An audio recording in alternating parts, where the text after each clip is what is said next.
Hello Internet, and welcome to my live reaction for Eden Zero, chapters 205 through 207.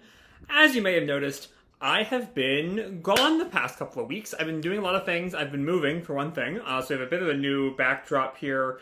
Don't expect it to stay. I'm still sort of working out what my go-to arrangement is going to be. But that's put me...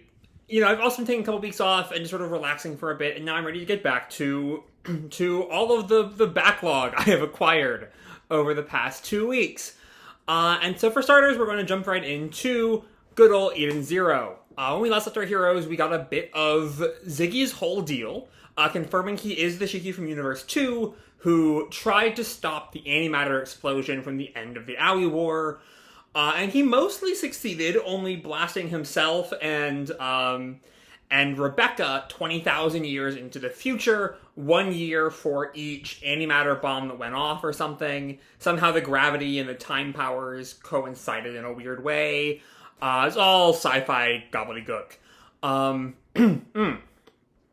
But he woke up in a world where he was stuck in a robot body because his body was basically destroyed. Rebecca was dead, but her ether was still being siphoned off for research, we eventually learn.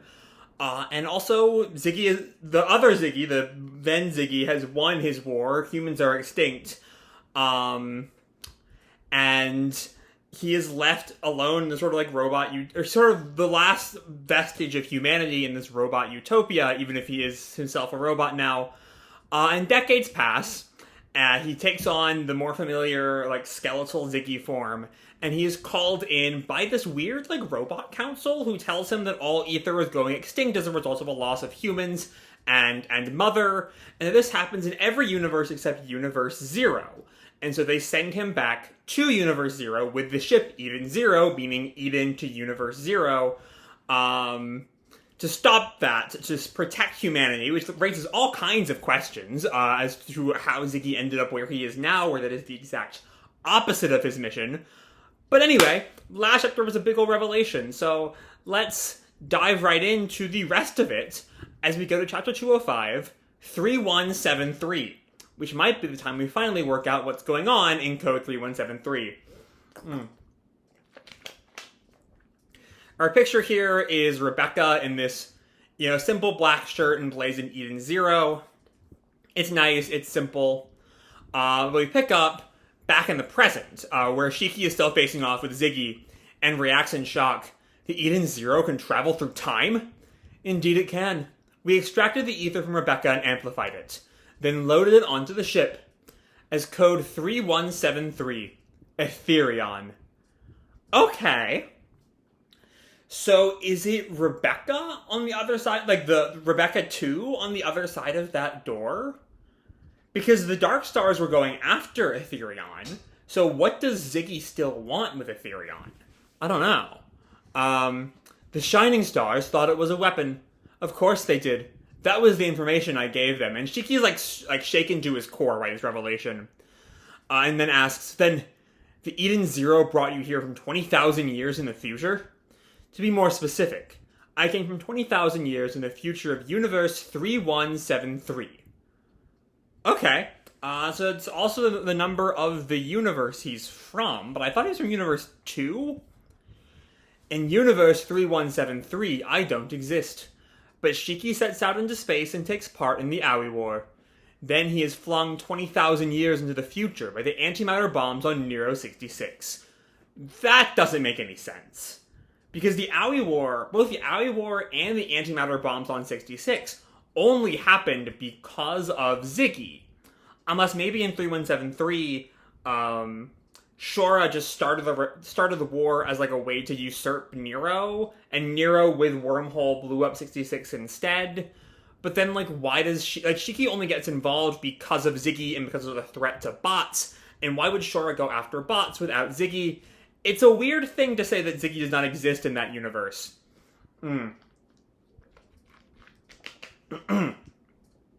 That is a fixed point in time in almost every universe. After that, I am born, and that affects the course of events in all universes. And Shiki, kind of, with where I'm at right now, just tells him, I don't understand a word of what you said. Did I ever say you needed to? This is Universe 3. A world that exists outside the Wheel of Time. And Shiki questions what I've been questioning since the last chapter. If you're some hero from the future to save the human race, why are you trying to wipe them all out? Again, do you need to understand? No. And Shiki just sort of takes that in, so he refused to answer the most important questions. The idea that this is what I turn into in the future really makes me sad. I will never be you. Actually, you're just not me. That's a good little beat there. Though it's still like, it's a little frustrating that like this was supposed to be the moment we worked out what the hell was going on with Ziggy, and we found out a little bit that just raised more questions that I hope get answered at some point. I don't know who would answer them if Ziggy refuses to, but I hope at some point we get to find out what is going on with Ziggy. But I do really like just the way this panel looks and Shiki's message. You know, you're not me. That's just not who I am. But like, it's also true because like that like split point in time is already passed. I don't know. Anyway, I will say though, Ziggy's little bit about like, do you need to understand? No, feels a little bit like Mashima like hand waving all of this. Like, you'll work it out or you won't. Who knows? But Ziggy tells him, of course not. I was Shiki. That is all. Now I am Ziggy, the mechanical king. And he, like, gets his new armor, back with his, like, skull plate. I think this is his overdrive. He's, like, giant, really over-the-top horns. They're kind of goofy looking. They look more like rabbit ears and, like, demon horns. And it's about time I showed you what a real king can do. So, beyond the goofy horns, his overdrive looks really cool, though. Like, the claws going over his chest, the not quite the Eden Zero logo emblazoned in the center of his chest. It's just a cool look. Overdrive? Ghost of my past, I will wipe out every last trace of you. Then Ethereon will be mine. So he is still going after Ethereon. We don't know why he is going after Ethereon. And we don't know really anything about Ziggy's... Ziggy, well, a little bit we got of his backstory sort of blew open the whole thing of what exactly Ziggy wants. Because he originally, didn't he imply to Crow that, like, what he needed was to just, like, do some calculations on the Edens 1 and then go kill Mother? So how does Ethereon factor into that plan? I don't know. We'll work it out eventually, I reckon. Speaking of Crow, Crow is the Eden Zero is still running away from Overdrive Crow, with, of course, Holy and Laguna and Jean still inside the belly of the beast, as it were. And Connor calls out, no, we be only on defense. Fire a barrage. And Hermit is, like, frozen for a bit, as Connor calls out, Hermit. And I will say, I have seen that the next chapter is titled Traitor. I don't know. I've not gotten spoiled who that traitor might be. My still running theory is that it is Moscow, as that makes the most sense in my head.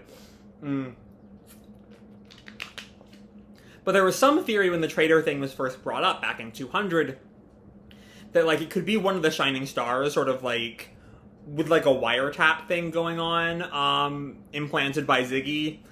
And Hermit's weird moment of freezing feels relevant to maybe that. It feels relevant to something, and knowing that a chapter called Traitor is coming up next, it feels relevant there. Anyway, Hermit calls out, sorry, firing rear missiles. And she shoots the missiles back towards Crow. Oh, no, they just, like, heard all of that. They heard everything with Shiki and Ziggy. It's not some sort of, it's just, like, genuine shock. As Hermit, like, telepathically asks, or not telepathically, but, like, electronically asks, Sister, did you hear Shiki and Ziggy's conversation? Not because I wanted to, but now I can't unhear it. What do you think? Think? Nothing. It's freaking bizarre. I can't make heads or tails of it. Yeah, I agree. Even if what Ziggy says is true, there are so many contradictions. Oh, so we actually are digging into those contradictions. That's not Mashima, hand-waving who gives a damn because she's Urza-ing. For example, if Ziggy didn't exist in Universe 3173, the Eden Zero shouldn't have existed there either. But Rebecca's B-Cube had the words Eden Zero carved into it. Why would it have those specific words? That's not the contradiction I was thinking of. I was thinking of the existence of the Aoi War, but okay. And then, and that might be Hermit going into that alley war contradiction, but Sister cuts her off. Give it a rest. It's not worth the effort. I'll leave the thinking to you. And then she steps on Clown, and I could just ask him directly. And she like steps on Clown. Clown's like, "Goo." And Ziggy then asks Clown, does Ziggy want to wipe out the human race, destroy Mother, and get Ethereon? What is he really after? And Clown just gives a little grin. And then doesn't say anything. No words there. Okay. But Hermit is focused on another contradiction, still not the one I'm hyper-focused on. But she thinks, if Ziggy and the Eden Zero don't exist in Universe 3173, that means we Shining Stars don't exist either. What were we created for? And that feels tied in to the little snippets of flashbacks Shiki got as memories would flow into him during the Dark Star fights that I figured like kind of would maybe get pushed to the side for a while after the Dark Stars were all gone, but no. Looks like that might be important sooner rather than later. We'll see though. Anyway, back to Crow, back to inside Crow. Our trio is headed towards the core, and Jean looks around at all like the cables on the walls. This is pretty inorganic for being inside a guy. That's a word choice. That is a word choice, Jean. But Holy just questions, does he even really have a power source? And she's still clutching her arm from, I think this is where the Crow, like, personality matrix crushed it. And it throbs for a minute. Ow! And Laguna looks at her, your arm. That looks like it hurts. Could you cry for a sec? And Holy just looks at him, what? Here's an Oedo onion. And even with, I guess, onions from Oedo, even without cutting them, can make you cry. I see what Laguna's going for here. She cries, she turns into water, she's rebuilt as her arm being fixed, I guess. Oh, just, what are you? And she, like, starts to tear up. And, oh no, it's, like, just her arm that turns to water. I guess Laguna has more control over it than I thought. And then puts it right back, the right way. And she, like, flexes out the arm, you know, tests it out. Wow. It still hurts, but it's all healed. That was an impressive ether gear. Thanks. And Laguna sort of, like, shakes his head. Not compared to yours. Your melting power doesn't have any preconditions. Which, like, that is a fair point. Like, that's an interesting thing I kind of want to see explored, and that Holy and Laguna have the same power, just Holy's is kind of powered up. Maybe we'll see something done with that, or is it a little, like, coincidence? I don't know. But then we hear this bashoom noise coming from the cables. And that gets Jean's attention as things start to fall from it. Laguna and Holy look around, and it's an entire army of what I think are Ziggy's, like, skeleton warriors, except they've got musculature now, so not quite skeletons anymore. Or maybe not, because when Jean asks, what's the deal with these guys? And Holy tells him, extensions of Crow? Gross.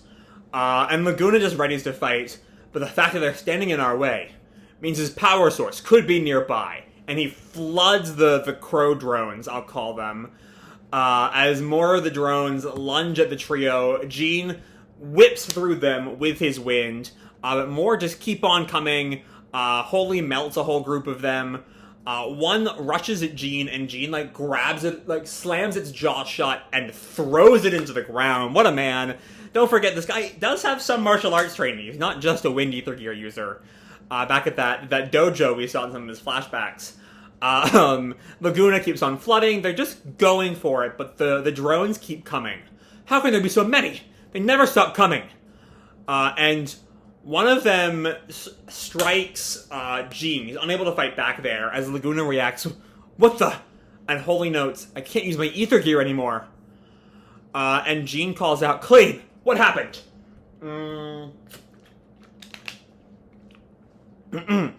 And we see outside, Crow has caught Clean's little fighter.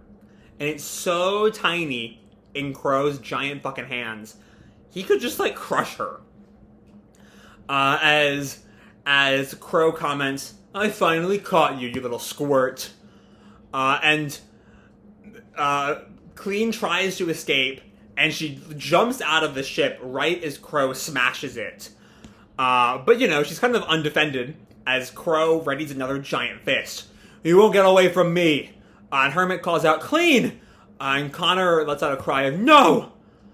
And Clean just mutters, Brother, I couldn't. I am sorry. And she gets smacked into the earth. If this were a fairy tale, I'd say she was, out of the fight but alive. Eden Zero has not been shy about killing off its cast. So, maybe could that be it for Clean? Is that that's the end of the chapter, by the way. That's just where it stops. Thought we had one more page, but no, we stop at 19 here. Luckily, we have 2 more chapters, so I'll dig into all of these together later on. And our cover here is Jean, which makes it feel like the ramifications of Clean's seeming death is going to be important here. Chapter 206, Traitor. So maybe we will. I'm not sure how the traitor thing is going to factor in here. Now that we know what Hermit was stopping for, it doesn't seem like it's her, or that little pause is not a sign that it's Hermit. I still think it's gonna be Moscow, but I don't think it's gonna be tied into anything that just happened. Perhaps, I don't know. We'll see. And we pick up where we left off with Clean smacked to the ground. Connor calls out, How be Clean? Is Clean alive? And Hermit tells him, I don't know. I can't pick up any life readings. So that's a bad sign. That's a real bad sign. Moscow calls out, Massive attack incoming! Dodge it! And Crow lets out this giant laser beam. As Hermit reacts, we won't make it! And it hits the wing of the Eden Zero. Blows up the port wing. Port side wing hit. Either condenser malfunctioning. And Connor reacts, no ordinary attack can even scratch the Eden Zero. That was a mighty firepower. And Crow just grins as the smoke emanates from his mouth. Back inside Crow, our trio are really struggling now that Clean is out of the fight and maybe dead. Holy reacts, I can't use my ether gear anymore. And Laguna just says, this is less than ideal, which, that's putting it a little mildly there, buddy. But Jean reacts, but Clean, what happened to Clean? And Holy tells them both, go back to her. I can manage here on my own. But Jean refuses. His membership in the crew of Eden's now sort of overriding his concern for his sister. No, I will continue the mission. But aren't you worried about your sister? Of course I'm worried. But I promised. And we cut back to a quick flashback between Clean and Jean before the battle.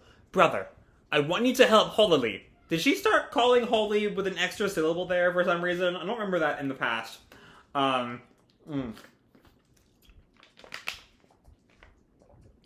Jean protests, I don't owe that woman anything. But I wouldn't sleep well if she died.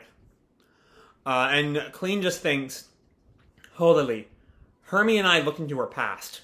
The bloody Atmos Day incident 13 years ago. She lost her sister, her only family.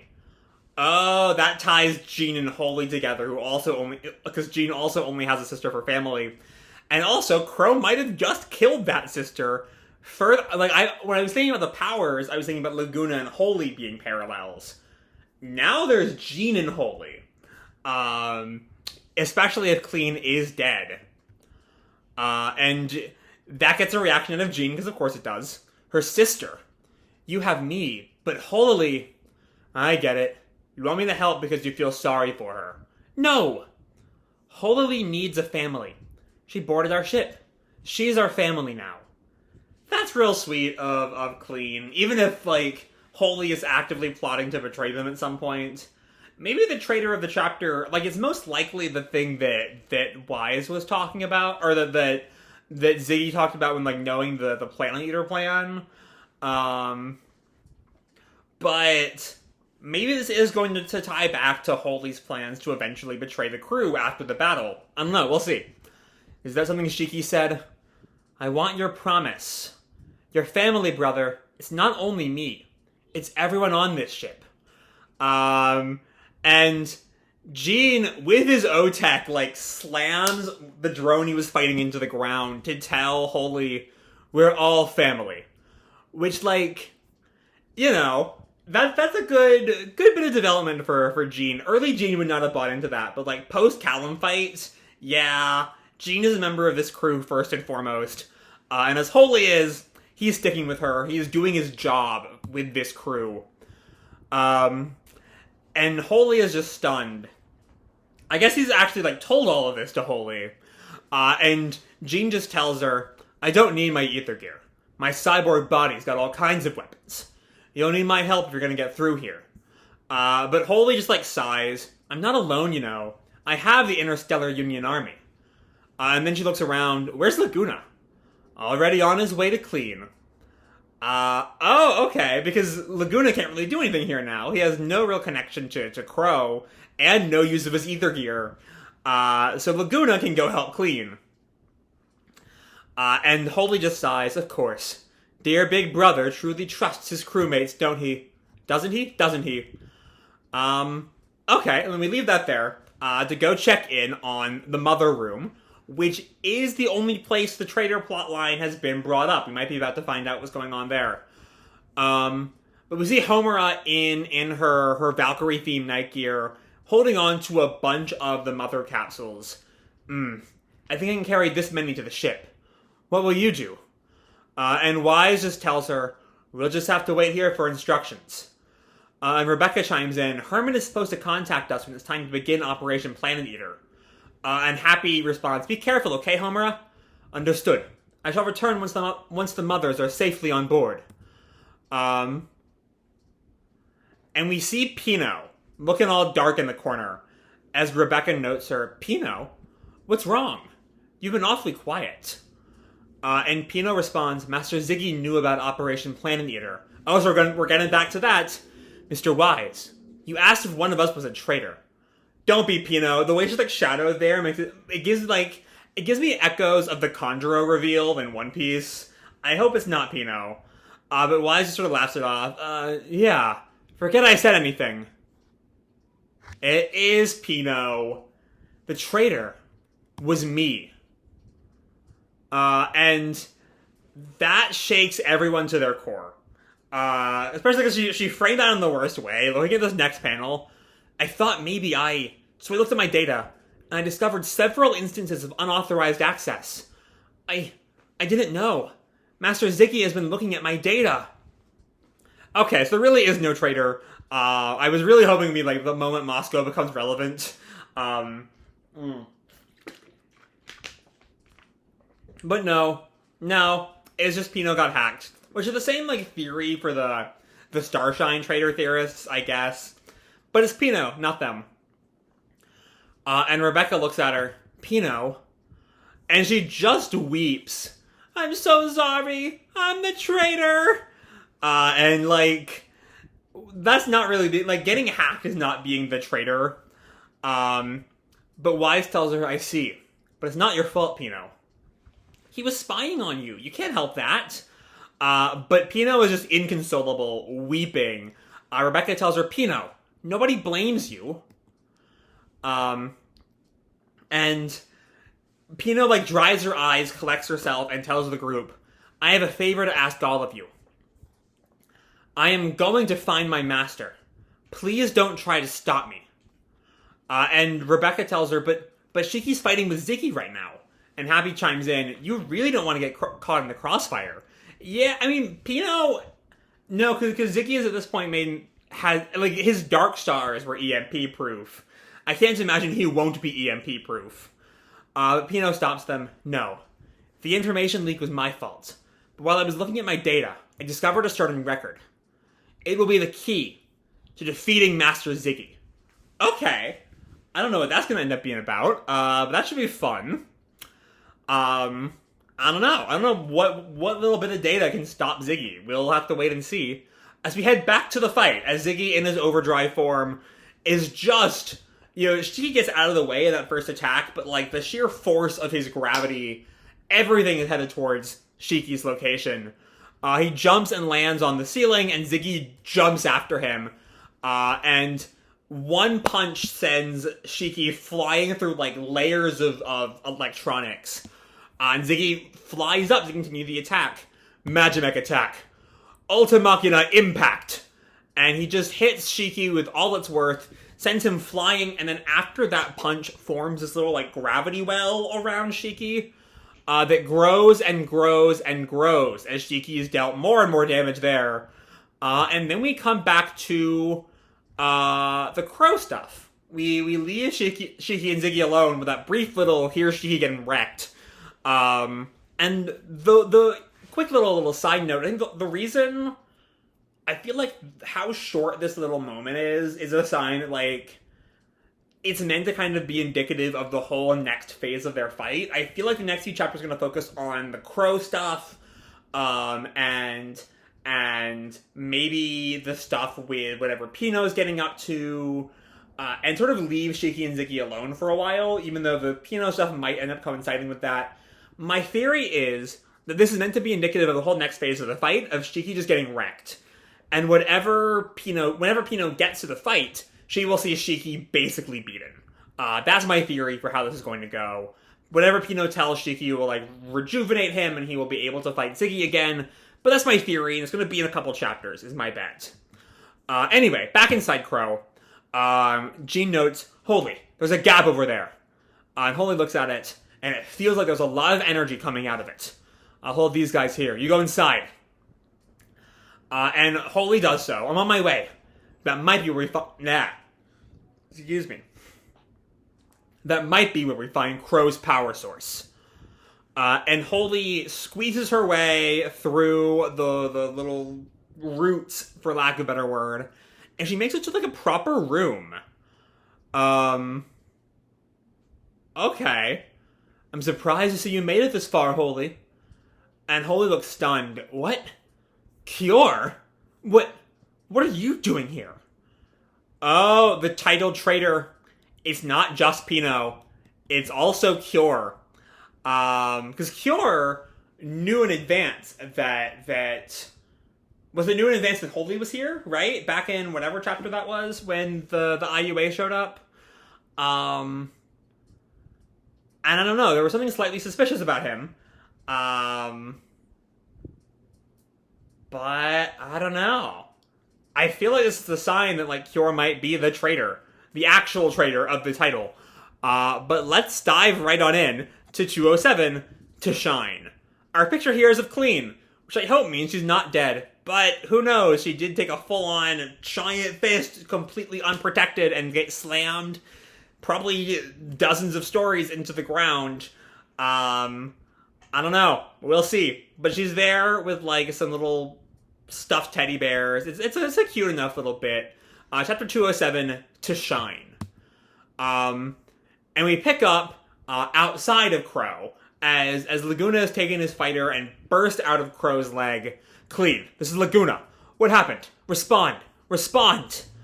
And Hermit notes Laguna's appearance. Laguna, this is Hermit. Clean's been shot down by Crow. What? Is she okay? Sorry, 3 chapters starts to wear my voice out. Laguna asks, is she okay? We don't know. I'm sending coordinates for her crash site. Go to her rescue. Copy that. And Hermit focuses on the stuff inside Crow. Did you manage to save Holy? She and Jean should be on their way to Crow's power source. And inside Crow, we are still seeing Jean standing single-handedly against the unending army of drones. And we are seeing his O-Tech is starting to steam. No, my joints are giving out. Guess I can only do so much without ether. And then we get an exact copy of the last page of 206, as Holy just asks, Cure? What are you doing here? It doesn't matter. This is great. Help me find Crow's power source, and Crow gives this slight smile and shoots the laser beam straight through, thankfully just like the edge of Holy's side, so I doubt she's dead instantly, but not good. Not good for Holy. What? Why? And Cure, though maybe also Crow, tells Holy, I am the power source. Or maybe I should say, I'm Dead End Crow's main body.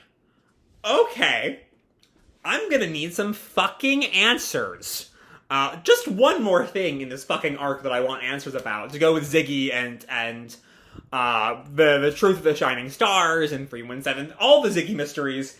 And now, Cure is Crow, and he's both Interstellar and Galactica. It's a weird thing. And Holy just looks on, stunned, struggling to breathe, because, she has a giant fucking hole in her side.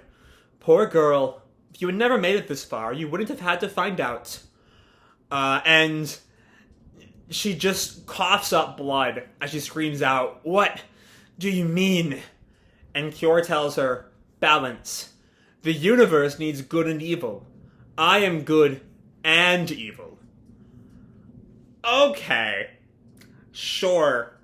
Whatever you say, Cure. And Holy just looks up at him in rage. I love, the way her eye is drawn, that sort of, distortion of his pure anger. Does that make sense? For the Interstellar Union Army to shine brighter, galactic darkness is essential. Oh, so hold on. His initial line makes it sound sort of like this, he's wrong, but you can sort of see the argument, the sort of Master Xehanort at times, the we need darkness to be counter to light sort of thing. But that line, for the Interstellar Union Army to shine brighter, galactic darkness is essential, but, the army doesn't need to shine brighter. It only has to shine brighter because of, because he's gone to these distinctive metaphors. Unlike the Kingdom Hearts thing where light and dark are active forces in the world, light and dark here are metaphors. He wants the IUA to maybe be stronger or shine brighter. Maybe it could mean, a popularity thing. We need enemies to beat. I don't know, we'll see. Long before you were appointed one of the Erasion Seis Interstellar, I was creating all kinds of darkness, and then eliminating it myself, to make us shine.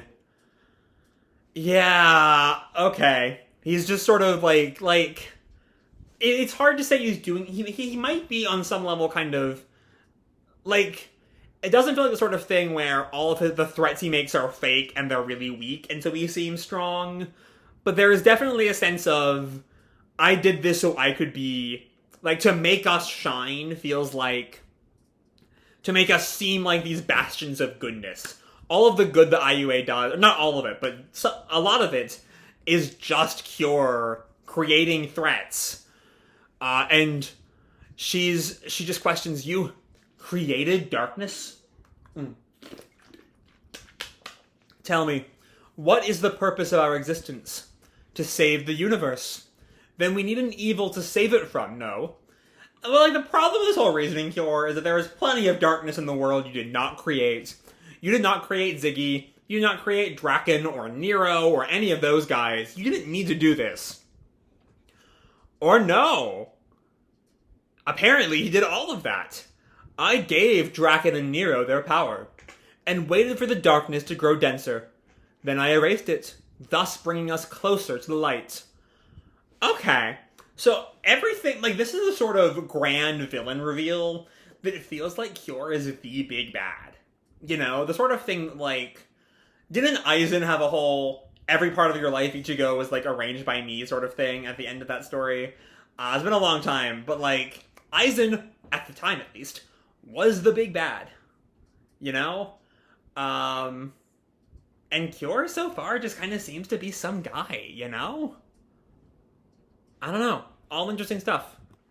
But it just is weird that, Cure has all of a sudden moved from the one member of the Interstellar we didn't really know about, to the main villain?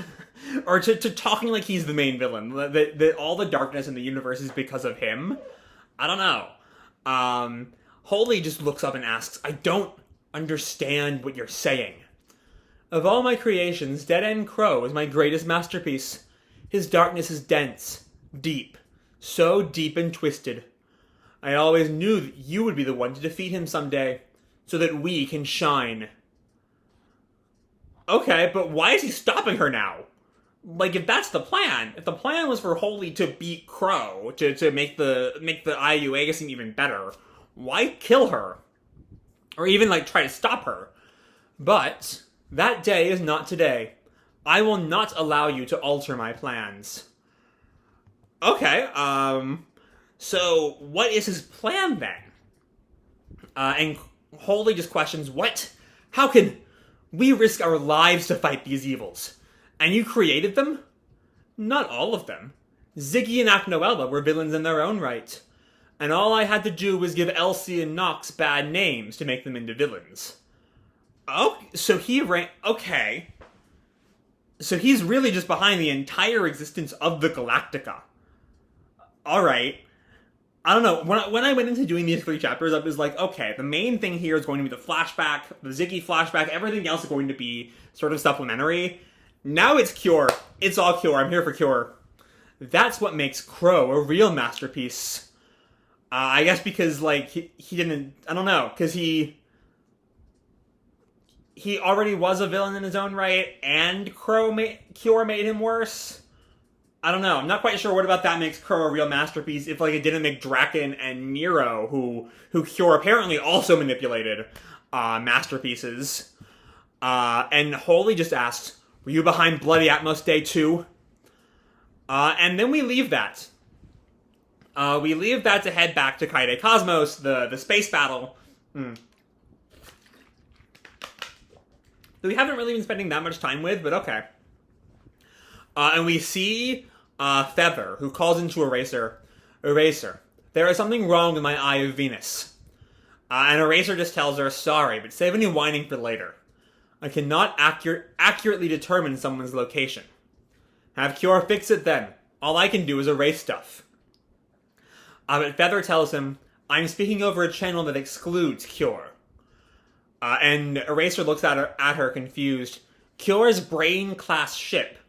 Which does, like, being the sort of mastermind fits him being the brain, I guess. As I have vague Horacio and Sace fairy tale memories. It's been a long time since I watched that arc.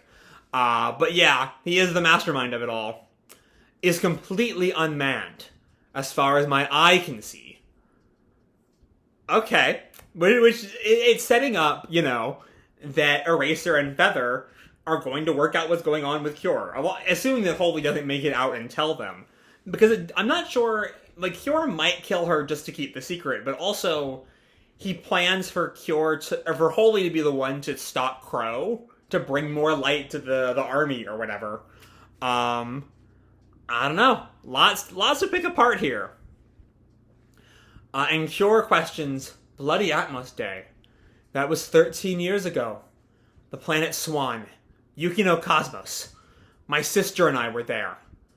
It was a holiday to honor Atmos, the savior of our planet. An enormous crowd of people had gathered to celebrate. And as they all celebrated around the statue of Atmos, I presume, something just crashes into the celebration. Then suddenly, a mysterious titan appeared. The life-squashing, building-burning, maniacally laughing devil. Dead-End Crow. Over 1 million dead. The most deadly act of terrorism in the Yukino Cosmos. And we see... it's the little sister that died, right? Or is Holy the older or the younger? I can't tell. Because there's one who's, like, so young, her hair reminds me of Wise. It's a bit, like, gender neutral. And I think it is the older who dies, because we see the baby sister, the older sister, and then rubble falling, I guess crushing the older sister to death. No, it's the other way around. It's the little sister who dies. My sister, Sarah. She was only 8 years old. She dreamed of being a champion of justice. She was such a good kid. And Cure just watches unfazed by all this shit. Then Crow took the women who survived and hung them up in the town square for his sick entertainment.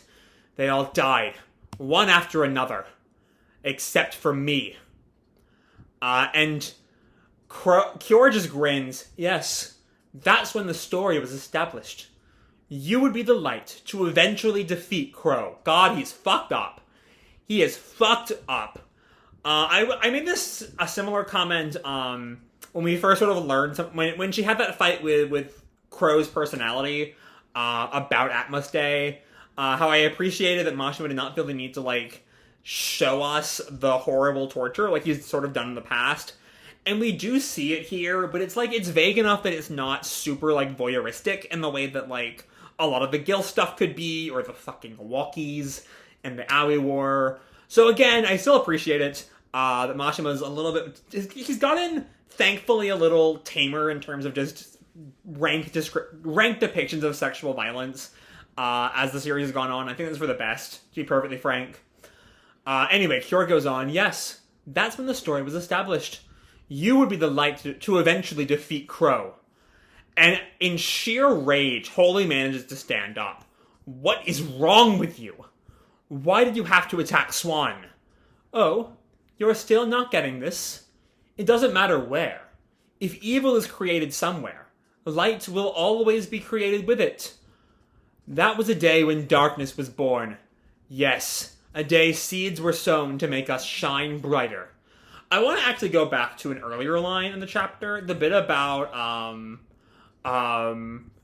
Ziggy and Aknoella, that they were already villains in their own right, because that showcases that even if we accept Kyor's worldview, that darkness must exist so that, but that evil must exist so that good can meet it.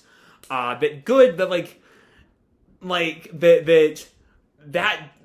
the presence of heroes is so important, and of what really just feels like a positive image for the army is so important, because that's really all that would happen. That's the only, like, tangible benefit to killing all these people, is that the army looks better for stopping the villains. Where was I? Lost my train of thought there. The only real tangible benefit, or it doesn't actually do anything. It's not necessary. Even if we accept this worldview as valid, which we shouldn't, we definitely should not, because it's bullshit. And it really only serves to make the army look more popular or whatever. It's still... This wasn't needed. Villains already were arising. Ziggy and Aknoella were already there. So what is the point? Like, Kyor is just... Like, it feels like at some point... Maybe there was, like, a glimmer of, like, sense to Kyor that was just lost sometime over history. I don't know. And Holy is just furious. And Sarah gave her life for that deranged idea. 1 million innocent people died for that. How many times must I repeat myself? For us to be good, there must also be evil. And Holy snaps. But good people don't create it. Yes, which is why I am good and evil. And Holy refuses. Decks him. What a great panel. You are only evil. And sends Kyor flying. He hits the wall of the room. You lied to your allies. You created evil. And you don't give a damn about human life. Without evil, we would have no reason to exist. But, like, you know, a police force or an army or whatever they are having no reason to exist, that's a good thing. That's the problem with Kyor's entire philosophy, is that, like, not needing to fight evil is a good thing. And Holy just burns him. Would you please stop associating me with you? A creature as vile as you has no right to offer prayers to the stars. And Kyor just mocks, and how will you stop me without your ether gear? And then the ether lines return, and we see outside that Clean is alive, somehow. Here's my guess, how she survived. I don't know if we'll ever see it, my guess is she was, like, near death. She was definitely, like, not conscious, but just like we saw last chapter, that Laguna can, like, you know, Laguna turned, Holy's arm into water to restore it. I think he did the same thing to Clean. I think as Clean was dying, she was, like, shedding a tear, and Laguna saved her. And then restored her. And so Holy notes, oh, thank goodness, Jean's sister is alive. And then she lashes out at Kyor. But Kyor seems to block the attack. As Hermit notes, Crow's mobility is down. Get out of there now. This is our chance to fire the main cannon. And that's where we leave off. Okay, 3 wild chapters this time. I will say, I'm not quite willing to say yet that this is my favorite arc. The Aoi War is just so top tier that, like, while these past few chapters have sort of made it start to brush up against that Aoi War greatness, it's not quite there yet, but these are some damn great chapters. As frustrating as a lot of the Ziggy stuff is, the whole, we'll find out eventually, I guess. Especially, like I appreciate having Hermit be like, no, we're not dropping these contradictions. We will get to them eventually. Like, we're still aware of them. They're still in the back of our mind. Large parts of Ziggy's story don't make sense. I'm a little disappointed that, like, we didn't get more, and I think if I just read 205 alone, given that large parts of it is people complaining about not getting more information, I'd have been really bitter. Especially because, like, 2.5 chapters later, we still don't get back to Sister's questioning of Clown, which, to be fair, I would rather we just see the aftermath of, because Sister, But I'm glad I read these 3 chapters together, because 205 would have been very frustrating, I think, on its own. A lot of teasing. We don't get to the Shiki... We don't really get to any part of Shiki and Ziggy's fight. We don't see Ziggy's overdrive in 205. We don't really get much of any answers that make any sense. We start to get... We're, forced to be aware of all the contradictions, but, like, still... It's not a lot in 205. It works as part of a larger unit, as part of a larger collective, but on its own, I'm very glad I did not read it on its own. And then there's that clean cliffhanger that I think plays off pretty well. The fact that she didn't die instantly is, like, a bit of a stretch, but this is still a Hiromashi manga. I can allow it. Her dying unceremoniously would have been... Like, now that I had a moment to take a step back, know that she lives, is like, alright, actually, like, killing her off like that so unceremoniously is just not how Mashima kills off his main characters. If they die, it's like Igneo or Witch, where they get this big damn send-off and not just unceremoniously smacked to the ground. And then 206 is really a lot of build-up. And it's good build-up. There's some good work here, Jean is probably my favorite character, to be perfectly frank, as a result of largely his development in the Callum fight. And it's crazy that development come into play here, that, like, for as long as Holy's on their crew, everyone is family. And also, because they're all family, it does not have to be Jean who goes to save Clean. It's Laguna, which is probably for the best, given my how Clean survived theory is entirely Laguna-based. So that's all good to see, and, like, the Jean finding a workaround is fun. Then we get the Pinot is the traitor scene, which I am a little disappointed by. I really wanted it to be Moscow, just to finally give Moscow something to do. And it felt like such a big, like, no one would see it coming, but also it kind of might work. It does make sense. The Pinot thing does make sense. It all fits in with, like, it doesn't go against established character motivations because there was no motivation for it. She was just hacked. It all works, but it's definitely the least complicated solution. Like, it's not, they don't have to reckon with their friend betraying them, a la the Conjuro scene that feels, at least the initial, that page 10 feels like an echo of Conjuro's betrayal in One Piece. Before she's just, like, apologizing and I'm so sorry. I don't know. It works. It works is my takeaway on the traitor stuff, even if I'm not the biggest fan. The fact that we don't get any more Shiki Ziggy in 207 makes me very confident in my Shiki Ziggy theory that we will not see them for a few chapters, especially with the Cure stuff going on. And we'll deal with that when Pinot gets there, and we will see Shiki basically beaten down. He will have enough to, like, get up and fight thanks to whatever Pinot has to say. But we'll get to that later, for the most part. Because for now, the real drama is Cure. Like, I don't know. I don't know what I thought Cure's deal would be, but it was not this. And, while I initially thought guy we've barely seen before, just, like, mentioned, is behind every single, like, the fact that he's behind so much of the first 170 chapters of this manga is, like, okay. That's, like, whenever it's like, I was behind everything, it's always a bit of a stretch. But the more it went on, the more on board with it I was. Especially like really engaging with the problem of Kyora's worldview and sort of what it means to the characters, what it means to Holy in particular. Like her boss basically is behind all of the evil she has fought for the most part, especially the one that killed her sister. Because, you know, we needed good. We needed evil so that we could look better, is basically what he's saying. And I'm very, like, this chapter makes me so excited for the Holy Cure fight. Like, that just looks so, especially given that, like, now that Herman is planning to fire the cannon now, and Holy is not going to leave, now that she has, like, the face of her enemy in her sights. And, like 207 is easily the best of the 3 chapters here. Not because the other 2 were, like, slacking in any way, it's just really, really damn good. Like, all these little, like, implications, you know, even if Holy doesn't make it out of here, Feather and Eraser are highly suspicious of him at this point, because his ship is unmanned. He's here, but he's unmanned. Who knows where the fuck he is?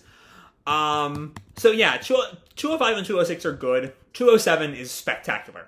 207 is absolutely incredible. The sort of ramifications of it, I am so excited to see as the series progresses. But it does look like the Crow stuff is going to be our main focus for a good little while. Or the Cure stuff, I should say. Because I'm just really excited to see this fight. And also, like, each of the 3 chapters here all have Crow-themed cliffhangers.